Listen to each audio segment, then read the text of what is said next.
श्रीमद् भगवद गीता अध्याय 17 श्रद्धात्रय विभाग योग। अर्जुन बोले, हे कृष्ण, जो मनुष्य शास्त्र विधि को त्याग कर श्रद्धा से युक्त हुए देवादि का पूजन करते हैं, उनकी स्थिति फिर कौन सी है?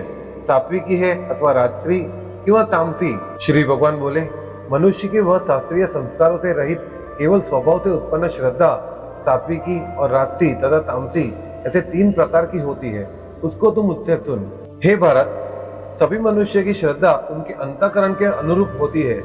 यह पुरुष श्रद्धामय है, इसीलिए जो पुरुष जैसी श्रद्धा वाला है वह स्वयं भी वही है। सात्विक पुरुष देवों को पूजते हैं, राजस पुरुष यक्ष और राक्षसों को तथा अन्य जो तामस मनुष्य है वे प्रेत और भूत गणों को पूजते हैं। जो मनुष्य शास्त्र विधि से रहित केवल मन कल्पित घोर तप को तपते हैं तथा दंभ और अहंकार से युक्त एवं कामना, आसक्ति और बल के अभिमान से भी युक्त है, जो शरीर रूप से स्थित भूत समुदाय को और अंतःकरण में स्थित मुझ परमात्मा को भी क्रूश करने वाले हैं, उन अज्ञानियों को तू असुर स्वभाव वाले जान। भोजन भी सबको अपनी अपनी प्रकृति के अनुसार तीन प्रकार का प्रिय होता है, और वैसे ही यज्ञ, तप और दान भी तीन तीन प्रकार के होते हैं।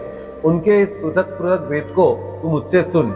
आयु, बुद्धि, बल, आरोग्य, सुख और प्रीति को बढ़ाने वाले, रस युक्त, चिकने और स्थिर रहने वाले तथा स्वभाव से ही मन को प्रिय ऐसे आहार अर्थात भोजन करने के पदार्थ सात्विक पुरुष को प्रिय होते हैं। कड़वे, खट्टे, लवण युक्त, बहुत गर्म, तीखे, रूखे, दाहक कारक और दुख, चिंता तथा रोगों को उत्पन्न करने वाले आहार अर्थात भोजन करने के पदार्थ राजस पुरुष को प्रिय होते हैं। जो भोजन अर्धपका, रस रहित, दुर्गंध युक्त, बासी और उच्छिष्ट है तथा जो अपवित्र भी है, वह भोजन तामस पुरुष को प्रिय होता है। जो शास्त्र विधि से नियत यज्ञ करना ही कर्तव्य है, इस प्रकार मन को समाधान करके फल न चाहने वाले पुरुष द्वारा किया जाता है, वह सात्विक है।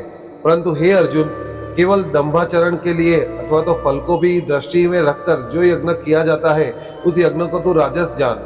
शास्त्र विधि से हीन, अन्नदान से रहित, बिना मंत्रों के, बिना दक्षिणा के और बिना श्रद्धा के किए जाने वाले यज्ञ को तामस यज्ञ कहते हैं। देवता, ब्राह्मण, गुरु और ज्ञानी जनों का पूजन, पवित्रता, सरलता, ब्रह्मचर्य और अहिंसा, यह शरीर संबंधी तप कहा जाता है। जो उद्वेग न करने वाला, प्रिय और हितकारक एवं यथार्थ भाषण है तथा जो वेद शास्त्रों के पठन का एवं परमेश्वर के नाम जप का अभ्यास है, वही वाणी संबंधी तप कहा जाता है। मन की प्रसन्नता, शांत स्वभाव, भगवत चिंतन करने का स्वभाव, मन का निग्रह और अंतःकरण के भावों की भली भांति पवित्रता, इस प्रकार यह मन संबंधी तप कहा जाता है।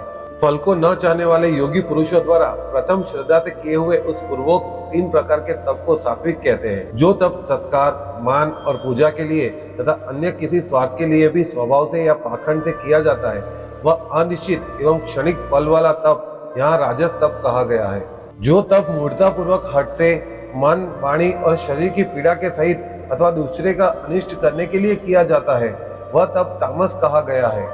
दान देना ही कर्तव्य है, ऐसे भाव से जो दान देश तथा काल और पात्र के प्राप्त होने पर उपकार न करने वाले के प्रति दिया जाता है, वह दान सात्विक कहा गया है। किंतु जो दान कलेश पूर्वक तथा प्रत्युपकार के प्रयोजन से अथवा तो फल को दृष्टि में रखकर दिया जाता है, वह दान राजस कहा गया है।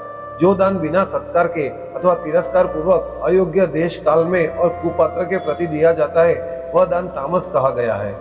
ओम तत् सत ऐसे यह तीन प्रकार का सच्चिदानंद घन ब्रह्मा का नाम कहा है। उसी से सृष्टि के आदिकाल में ब्राह्मण और वेद तथा यज्ञादि रचे गए। इसीलिए वेद मंत्रों का उच्चारण करने वाले श्रेष्ठ पुरुषों की शास्त्र विधि से नियत यज्ञ, दान और तप रूप क्रियाएं सदा ही ओम इस परमात्मा के नाम को उच्चारण करते ही आरंभ होती है। तत् अर्थात तत् नाम से कहे जाने वाले परमात्मा का यही सब है। उस स्वभाव से फल को न चाहकर नाना प्रकार के यज्ञ, तप रूप क्रियाएं तथा दान रूप क्रियाएं कल्याण की इच्छा वाले पुरुषों द्वारा की जाती है। सत इस प्रकार यह परमात्मा का नाम सत्य भाव में और श्रेष्ठ भाव में प्रयोग किया जाता है तथा हे पार्थ, उत्तम कर्मों में भी सत शब्द का प्रयोग किया जाता है तथा यज्ञ, तप और दान में भी जो स्थिति है वह भी सत इस प्रकार की कही जाती है। और उस परमात्मा के लिए किया हुआ कर्म निश्चय पूर्वक सत ऐसे कहा जाता है। हे अर्जुन, बिना श्रद्धा के किया हुआ हवन, दिया हुआ दान एवं तपा हुआ तप और जो कुछ भी किया हुआ शुभ कर्म है, वह समस्त असत इस प्रकार कहा जाता है।